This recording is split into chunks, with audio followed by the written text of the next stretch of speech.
This is John Martinka, and welcome to the Getting the Deal Done podcast. Today's guest is Robbie Bach, business owner, former corporate executive, and author. And Robbie, welcome. Hey, John, good to see you again. Let's start with your new book. I know when you wrote Xbox Revisited, which came out in 2015, a little bit after that, you told me you were going to work on a novel for your next book, and now it's out. So tell us about writing it once you went through, how you got there, the help you got, and to process. Yeah, so every author is told to show the cover of their book. So this is The Wilkes Insurrection. So that's the book I've just finished. It's a techno thriller set in contemporary times, and it's the basic stories about a couple of anarchists who are trying to tear the country apart, and my main character and a number of other characters band together to try to protect the country. And I started writing on this, John, just to explore talent and try to figure out, was I capable of doing it?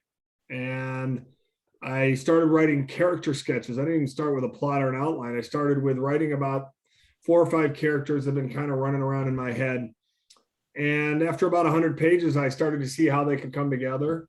And then I started working on a plot. And pretty soon I said, I love thrillers. This is going to be a thriller. And from there, the book developed and grew. And, along the way, I had some help. I worked with 2 editors, one who edited the first version of the book, the first version of the book was 550 pages, so way too long. But she got me really focused on the thriller aspect and working on pacing and working on voice and what voice I wanted to use when and what perspective I wanted to write from. So I did a bunch of work on my own on the book, and then I had a second editor really help me tune to the final production. So when you're doing something like this for the first time, you're going to need some assistance. I just think it's not easy. I had somebody help me write my nonfiction book as well. I did all the writing, but they helped me with the editing, and this was the same. So it was, an awesome process. I just love being able to apply my brain in a different way. Not in a business sense, but really in a creative sense. And the outcome's getting great reviews. We're off to a great start at the beginning, and we'll see where that takes us. Yeah. What was it like doing something like that you've never done before, coming out of the business world? Well, on the one hand, it's a little scary, right? I mean, you're sort of putting yourself out there. I mean, when you go to all of your friends and say, hey, I want you to read this fiction novel I wrote, and you don't know whether they're going to love it or hate it, that's interesting. And then you finish it and you send it out to reviewers who don't even know you. And then you have to wait and see what they think about the book.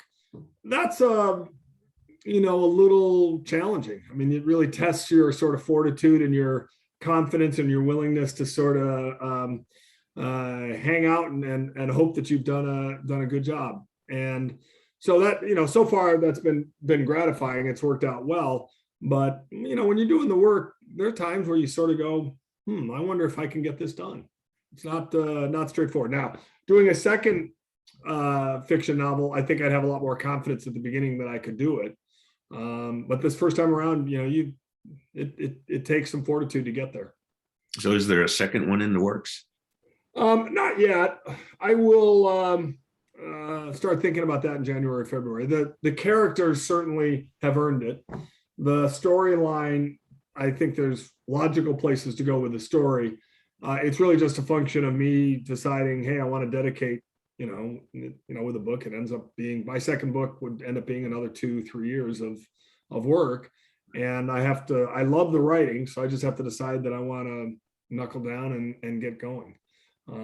It'll be easier this time, but my guess is that writing a book is never easy.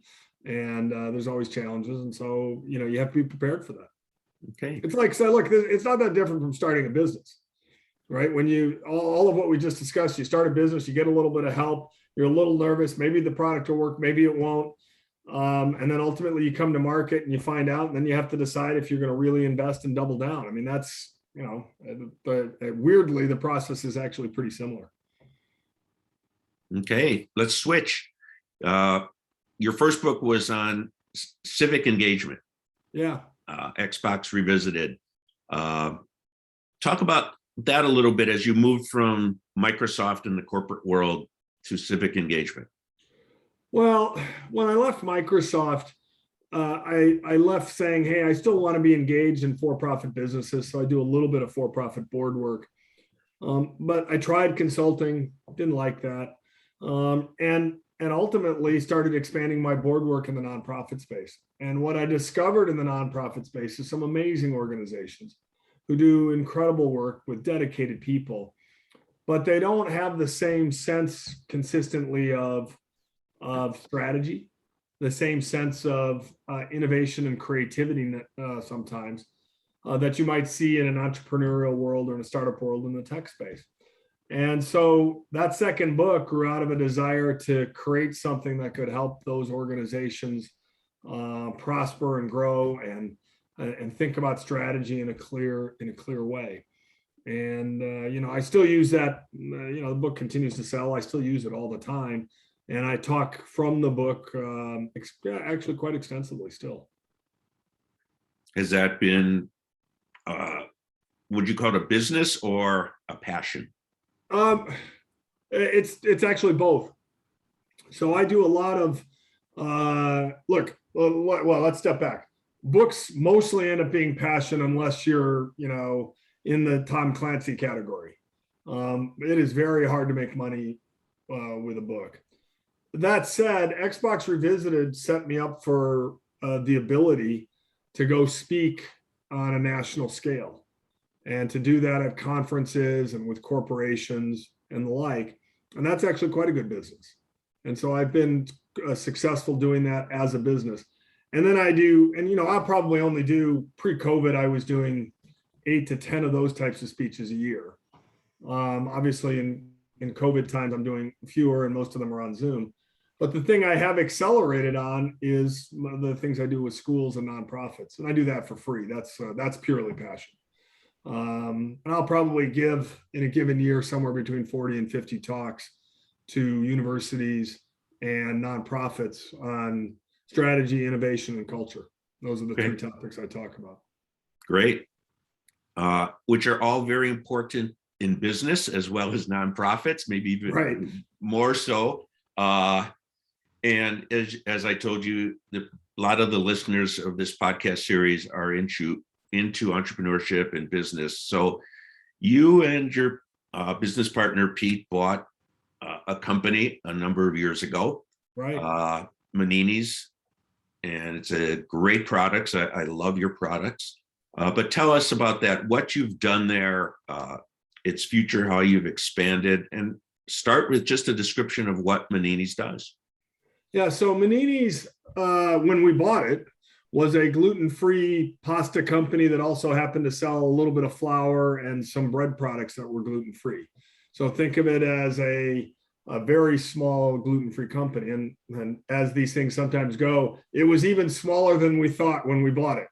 So the company was actually quite small, but with a wonderful product and a flour that could be made into lots of different things. And so the first couple of years, what we did was really trying to figure out scale, really trying to figure out where we could grow sales in the product line we had. We relatively quickly expanded into ravioli, which has grown from 0 to being, probably 30-40% of our business. We have expanded from there into entree meals, which is now gone again, probably now to 15, maybe almost 20% of our business. So that is lasagna roll-ups, macaroni and cheese, things like that. And you can go into the store, take it home and heat it up and have a meal. We have also expanded into pizza crust and pizza dough balls. And it turns out those sell incredibly well. Particularly in the Northwest where we started. We haven't expanded that quite as far nationally, probably as we would like. So the product line has grown. It's all gluten-free. We say great tasting food for a healthy lifestyle. So this is really great tasting gluten-free products. our two biggest customers are Whole Foods and Amazon Fresh, but we've expanded quite a bit beyond that. And the business is probably, I don't know, 5-6 times bigger than it was when we bought it. So, we're starting to make real progress, and it's exciting. The last thing I would say is when we bought the company, it was a manual operation. Literally we had our team in a refrigerated container, if you can believe this, producing pasta in 45-degree temperatures, because you had to keep it cold to keep it fresh, because we sell a lot of our product fresh. And so for shelf life, we had to do it that way.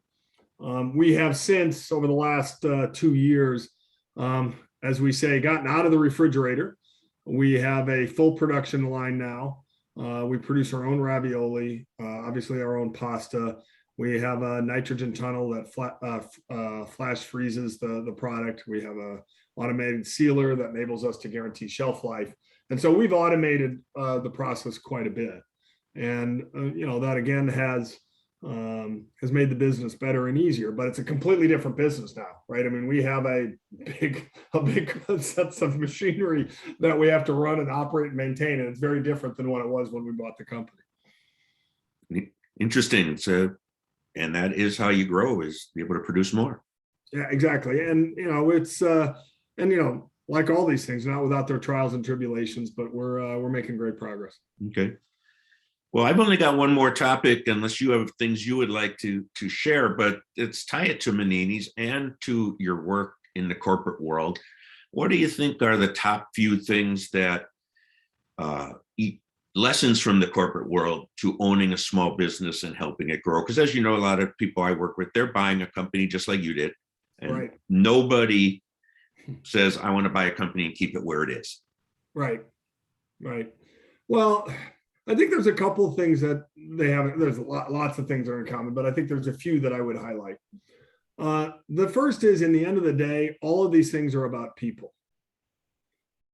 And so when you're evaluating a company and you're thinking about, okay, who are the people that work there?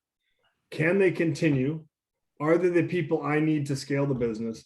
Or am I going to have a different team? And if I'm going to have a different team, how am I going to build them? How am I going to train them? How am I going to nurture them into a quality team? And that's true whether you're running Xbox at Microsoft or you're running, the production line at Manini's. In the end of the day, it comes down to quality people. And I will tell you that in particular in a small business, that's difficult, because you want to have great people, but your cost base is a real challenge for you. And so you're constantly making these trade-offs of, who can I hire? What quality team can I have? How can I train them? How can I help them to grow? And so that's, to me, a tension point. But people are, in many respects, everything. The second thing I would say that is, I think, really consistent, and this will sound obvious, but it's remarkable the number of times you see people sort of miss this point. Your product has to be demonstrably different. You have to have a way to demonstrate that what you're offering is different than what everybody else is offering.